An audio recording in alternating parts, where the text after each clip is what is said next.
Good morning, it's Dr. Artis.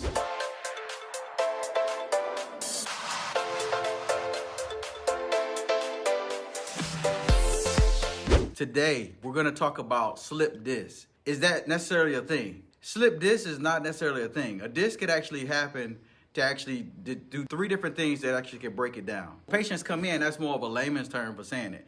You can either have, number one, most people have disc degeneration, you can have a disc bulge, or you can have a herniated disc. And what happens with that disc right here, the disc is actually the same size as the one on the vertebrae above it and the one below it. So there's a disc in the middle right here is what I'm talking about. This is an example of what a herniated disc looks like. A disc bulge, probably 80% of the population probably suffers from some form of disc bulge or not. That's where the disc just bulges out.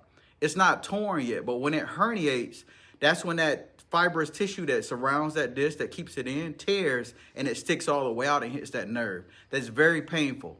Now, degeneration is where the disc degenerate over time due to misalignment, not hydrated, the disc hydrated properly, and then that compresses on the nerves, and that could be just a chronic long-term condition unless you find the right solutions. That's what we do in the office, is we help maintain those curves in the neck, the upper back, and the lower back to actually make sure the weight is distributed properly across there so it's not putting one pressure on one side of the disc than the other side. So if you're walking around and you're all out of alignment where the vertebrae is shifted to one side like that, you're going to put, that disc is going to go to the least amount of pressure, so it's going to bust out on one side and the other. So on this primary, for example wise, it's going to bust out on that side and it's going to hit that nerve. So one of the things that we do is actually by strengthening that spine and putting it in the right alignment, strengthening the integrity of the spine and the spinal muscles that actually, the spinal erector muscles that support each vertebrae together. These are the smaller muscles that keep you from falling and keeping balance together. When those get the strength that they need, it can actually provide the right structure and support to that joint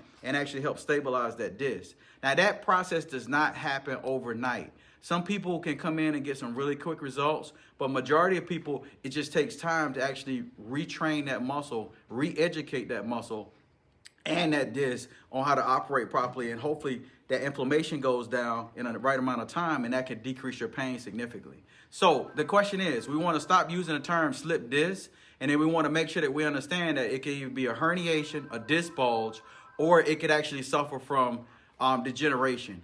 The way that you speed up degeneration is when you actually make that body shift and then it just degenerates over the course of time. That's a slow chronic thing. And if you're right in the right alignment, you can slow down that degeneration. It's going to happen eventually anyway, but you speed the process up when you're not in the right alignment. Very important that we maintain that spine and we keep this nice and straight just like that instead of just being all crooked like that. So stop using the term slip disc. Go to a professional. Go to a chiropractor, your doctor, wherever, and make sure that you get the right terminology. Make sure you understand exactly what's going on in the body. That's why we're doing these videos, to help you. Like and share. I'll see you next time.